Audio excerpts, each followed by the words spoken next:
Денеше наш гостин во емисијата во живо е градоначалникот на општина Карпош, господин Стечо Јакимовски. Добар ден, добро ни дојдовте. Добар ден. Ние веќе почнавме со доста проблеми.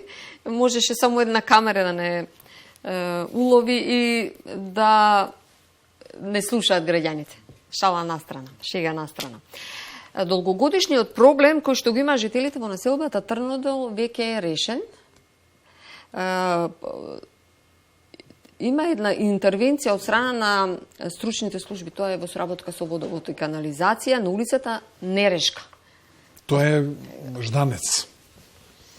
Тоа е Жданец. Добро, ма тамо е кај Трнодол. Карши се. Од левата страна е Трнодол, Добро, десна значи, е Жданец, улица Нерешка е нова во атмосферска мрежа направено. Во Жданец. Ние сега, значи, имавме запушување на улица Нерешка во Жданец, значи улицата која се одвојува од улицата Козле, веднаш после бензинската и врти лево према Жданец, цела таа улица е Нерешка и оди скроз до крај и врти десно, значи тоа е улица Нерешка. Имавме запушување, тој дел го саниравме и плюс на улица Нерешка и на улицата Трнодол, што оди кон Трнодол, направивме решетки за да водите кога имаме поројни дождови ги одведеме во каналот, не се спуштаат водите да одат лево према улица, како се викаше, Крчин, и надоле да одат по улица Козле, заедно со водата, нормално иде и талок, иде и песок, и често тоа ни прави сериозни проблеми, така да гледаме да ги намалуваме што е можно проблемите помалку. На Јури Гагарин, тоа е поточно кај што живее Петар Гошев, вака по сите зашто го Карпош знаеме каде живее, така. Значи, таму направивме решетки за одводнување, бидејќи таму доаѓа дури и вода што се слива од Средно Нерези. Средно Нерези по улица Козле доаѓа до таму и сега направивме тука нова атмосферска канализација со која што се поврзавме, тоа го инвестираше градот Скопје, се поврзавме со Теодоси Гологанов, така да и тој проблем долгогодишен е разрешен и Карпош готово да нема никаде проблем со атмосферски води. Така, од поплавување. Да. Не дај Боже. Споменавте за одводните канали, се чистат, се прават. Не за сите, некои се има изградено, сега нема да одиме во таа проблематика, меѓутоа ние обично тоа дали би направиле проблем? Тоа што е станато ние го чистиме на есен. Страшен притисок имаме од граѓаните тие канали да се затворат, го затворивме во Нерези, затворен е и тој најголем дел во Козле. Не дај Боже. Ама за не дај Боже, што ти се случат? Сега ќе ви кажам, тие канали се направени кога водно било голо, значи кога немало шума. Сега кога е пошумено, нема опасност од такви порови, но повторно постојат така наречени 100-годишни води. Значи, толку вода на едно место може да се случи еднаш во 100 години и тогаш може да настанат страшни проблеми. Значи, да ве подсетам на Стајковци. Да. Ако тоа се случеше на оваа страна, значи на водно, веројатно ќе имавме многу жртви.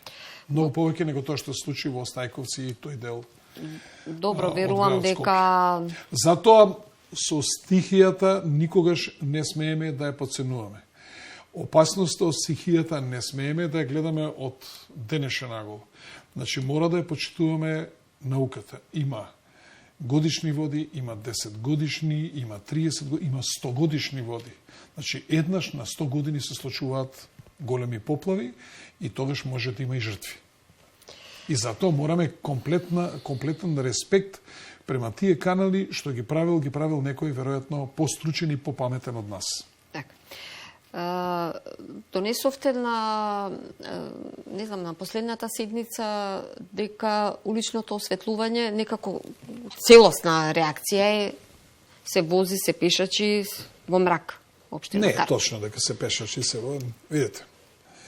Па зимскиот период... Ние сите дома штедиме. Така или не е така? Добро, штедиме, да. Има ли логика општината да не штеди? Тие се ваши пари, на граѓаните. Тоа што ќе го заштедиме, јас него носам дома. Повторно се вложува за потребите на граѓаните. Од тие пари даваме стипендии, од тие пари плаќаме возачки дозволи на ученици, од тие пари менуваме кровови, менуваме лифтови, фасади, улици. Ма ве прашувам од безбедносни причини. Значи, од безбедносни причини е сосема доволно осветлувањето во Карпош. Интересно да се напомене дека и командирот на Карпош полицијата и началникот на 2 пати ме информира, значи за оваа година, дека најголем дел од кражбите што се случуваат на територија на општина Карпош се случуваат преку ден од 12 до 6 навечер. Не, јас знаете кој безбедносни кога не се гледа ако сте возач, пешак. Нема место каде што не се гледа. Јас ќе ви кажам вака. Добро. Пред отприлика 2 месеца станав наутро во 4:30. Го запалив моторот. Возев низ цел Жданец, Трнодол, цело Козле, по сите улици, Карпош 1, Карпош 2, Карпош 3, Карпош 4, Влај 1, Влај 2, Нерези. Дури во 5:15 првите 2 граѓани кои чека автобус ги сретна во 5:15. Жив човек од 4:30 до 5:15 на територија на Карпош. А попладне? Зборуваме се попладне. Сега да ве прашам. Зошто да не заштедиме ако можеме да заштедиме? Во време кое е глуво. Сега ние воведуваме лед осветлување. Тоа лед осветлување не паѓа од Господ. Треба да го платиме. Тоа ќе не чини негде околу 1.500.000 евра пари. Ние од тие пари што ќе ги заштедиме, ќе го платиме лед осветлувањето и ќе го плакаме вкупно 3 години. Значи, штедиме за да имаме подобро осветлување, да имаме поквалитетно осветлување, да имаме осветлување кое уште повеќе ќе штеди, бидејќи тие светилки трошат многу помалку, ама затоа сега треба да заштедиме.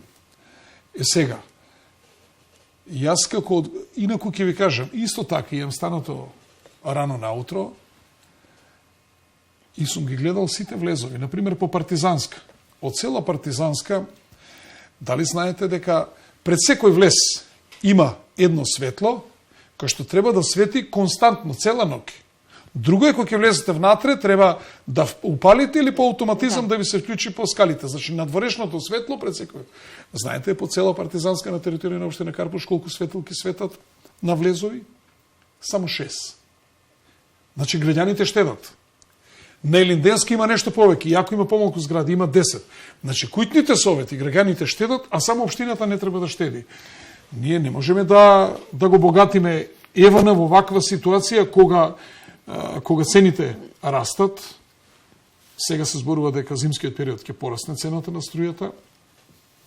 Ќе бевме ли посрекни ако во моментов имаме 1.000.000 евра долг, како што имавме долгови општина Карпош, например, токму за струја, токму за парно грејење ни должат училиштата, градинките и така натаму. Ако нема да платат, кој го покрива тоа? Го покрива општината. Ама ние не може да функционираме. Треба ли нешто да изградиме? Треба ли, како што викаме, канализацијата се запушила, да направиме одводнување? Треба ли некоја фасада? Треба ли некој кров? Сме го реновирали училиштето во Бардовци, сме го реновирали до пола, сме имале пари во Војдан Чернодрилски, сме го реновирали училиштето Петар Попарсов. Значи, тие средства што ќе ги заштедиме, ние повторно ги вложуваме во интерес што е на граѓаните. Граначалнику, сега некако може би бегаме со темите, само кратко, знам дека е горлива тема, немаме многу време, меѓутоа сакам да ве прашам, бидејќи долги години, може би едно рувло, местото кај Алумина. Сега има еден извесен период, сега не сакам реклама да правим, меѓутоа се оплемени тој простор. Што е планирано? Што се оплемени? Се направи перална за перална, да. Па има светло, има луѓе, има вака граѓаните да знаат. Значи, градоначалникот не може да прави што сака. И не може урбанистите да цртат што сакаат.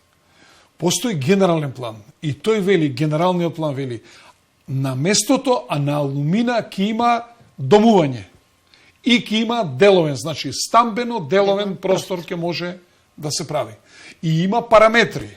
Тие параметри викаат, секој што се наоѓа на булевар има право на неограничена висина. Секој што се наоѓа, што има над 1000 метри квадратни по парцела, По закон му следува минимум 5 плюс 8 па нагоре. Тоа е направено за да не зависи од општината, не зависи од нас, да не уценуваме никого и така натаму. Значи, ние се владееме по врз основа на законски решенија кои ги утврдил законодавецот, а тоа е Собранието на Република Македонија. И сега, јас колку што знам, инвеститорот, кој што е собственик на тој простор, платено е 23 милиона евра, подготвуваат сериозен проект, кој што сериозен проект ќе го види и јавноста и ќе ги запознаеме и советниците со тој сериозен проект, за да видат дали тоа вреди тамо да се одобри од страна на Советот, градоначалникот и јавноста, или пак не вреди. Имаме грешки направено на дел, тој дел од Тафталиџе, со неколку згради. Настојуваме сега тоа да го коригираме. Затоа висините на сите останати објекти што сега на тој дел тамо се градат се или 8 или 6 ката.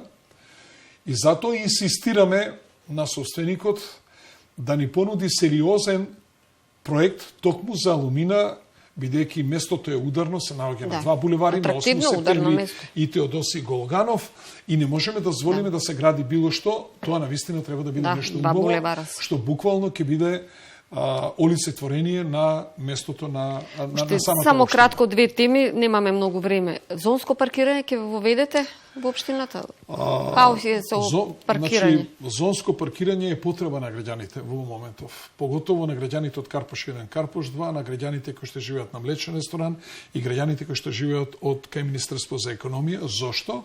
Зашто нивниот комодитет го загрозуваат граѓани од центар, кои имаат второ и трето возило, граѓани кои што работат во јавното предпријатие стамбени деловен простор, кои што работат во други фирми. А младите ќе излезат навечер во Дебармало, ќе се паркираат во вашата општина? Специјално обвинителство сите што работат паркираат на територија на општина Карпош. Сите оние што живеат кај Треска паркираат вамо на овој дел кај млечен ресторан. Овие што живеат во центар, многу малци имат паркинзи, паркираат во делот кај Министерство за економија и ги загрозуваме практично граѓаните на општина Карпош.